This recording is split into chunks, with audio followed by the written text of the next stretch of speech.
Okay, so I'm back. We're going to make, the very famous siomai.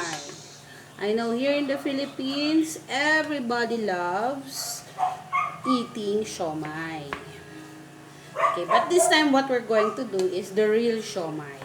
We're going to use, again, okay, 70% of lean meat, 30% back fat. What I'm going to use today is pork. Okay? But for some, if you want to use chicken, it's okay as long as it is finely ground, or beef. Okay? So, that's our meat material. And then, we're going to add shrimp powder. Okay? Shrimp powder. And we're going to mix it well with our meat material. For the meat material, it should be chilled. Okay? So that it is tacky. It's easier to mix and to mold later. Okay? Please forgive me with the noise. Okay, so next we are going to dissolve our salt in water. Okay. Dissolve it. And then put it in our meat material. Pour slowly. Okay.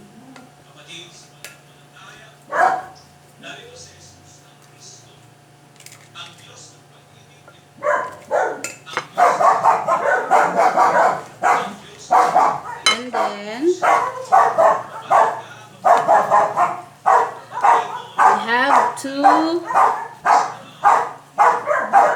rehydrate the TVP. Okay, rehydrate in half cup of water. While we are stirring this, to incorporate well the curing mix, the salt and water and the shrimp seasoning. You can use fresh shrimp, then you have to finely ground it. Okay, now that it is dissolved already, well hydrated, we can now add the isolate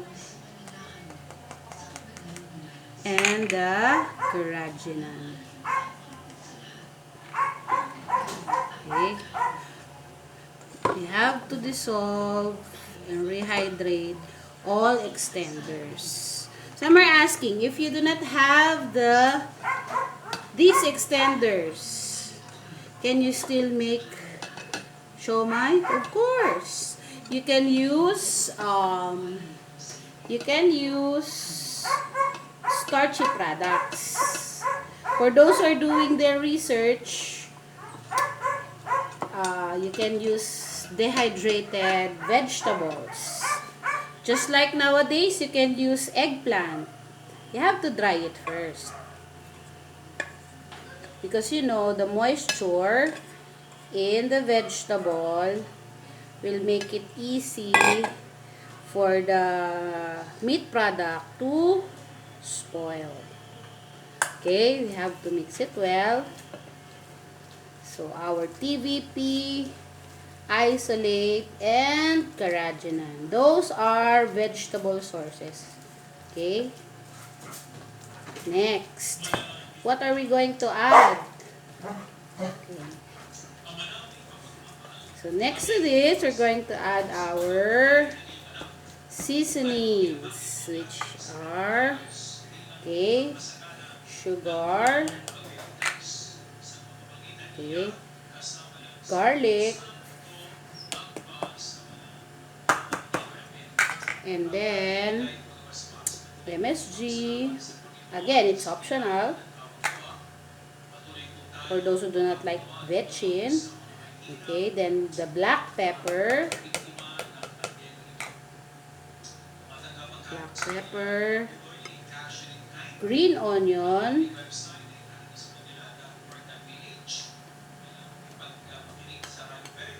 okay, green onion. We'll mix it first.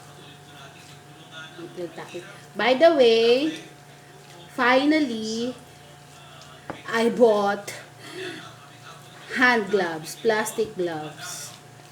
In my first few products, I had a hard time looking for plastic hand gloves. You know, in meat curing, it's very essential to really work neatly. As much as possible, do not use your bare hands. Okay? It's already tacky. We're going to add our grated carrots. Okay? So, this dish is very nutritious. Our grated carrots. We have to add our grated turnips. Okay, singkamas. And then cheese. Have to add a cheese. Okay. And since it's hard to mix all of this using my rubber scraper, it's best if I'm going to mix it with my hands. But I have to wear plastic gloves. Okay.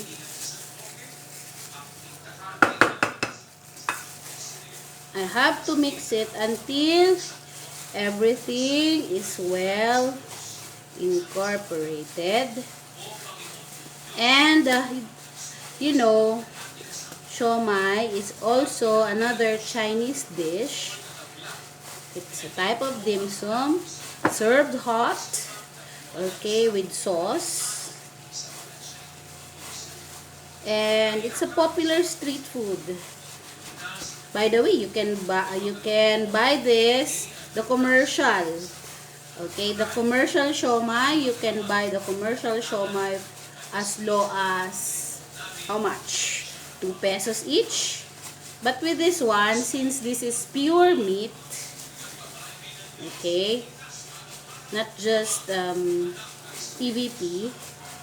Look at the color, it's different from the commercial siomai. Okay, so it's well mixed. We have to add the meaty ginisa.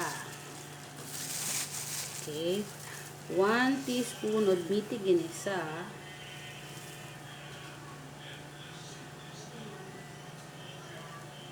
Okay, and have to put sesame oil.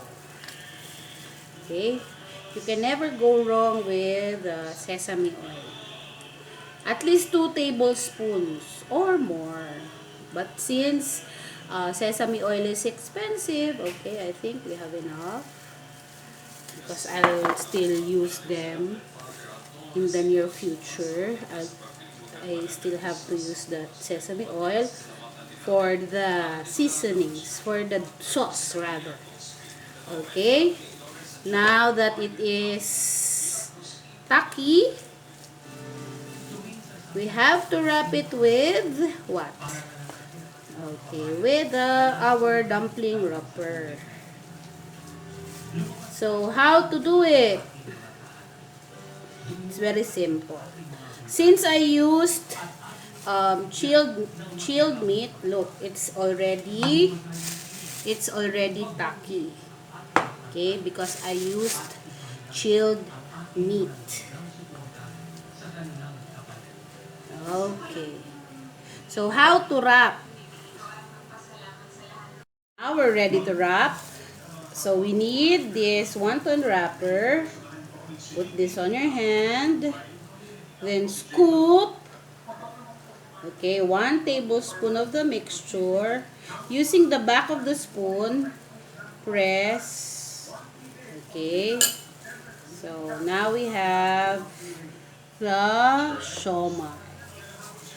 Okay, so this will be our dinner tonight. And my children love this. Now, how to cook the siomai?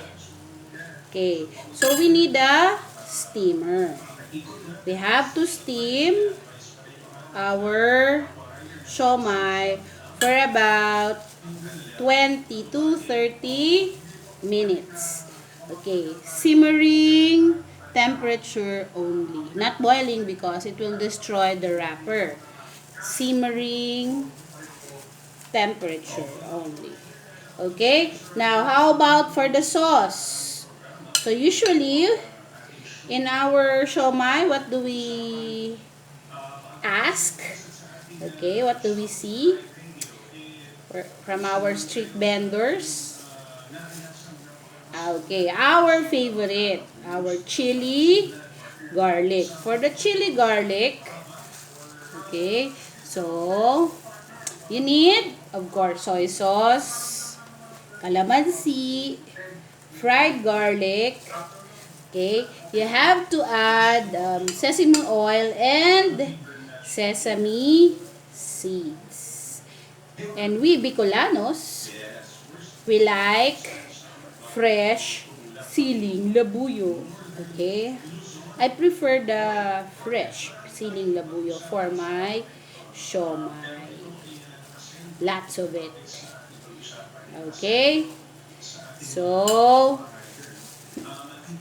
are you excited to eat my siomai? Can I sell this? How much? Okay, we are going to compute the production cost of this. Then, maybe I will sell it to my friends. Okay, happy cooking! As much as possible, make it uniform. Okay? Our siomai is now steaming. So, one recipe made 36 pieces.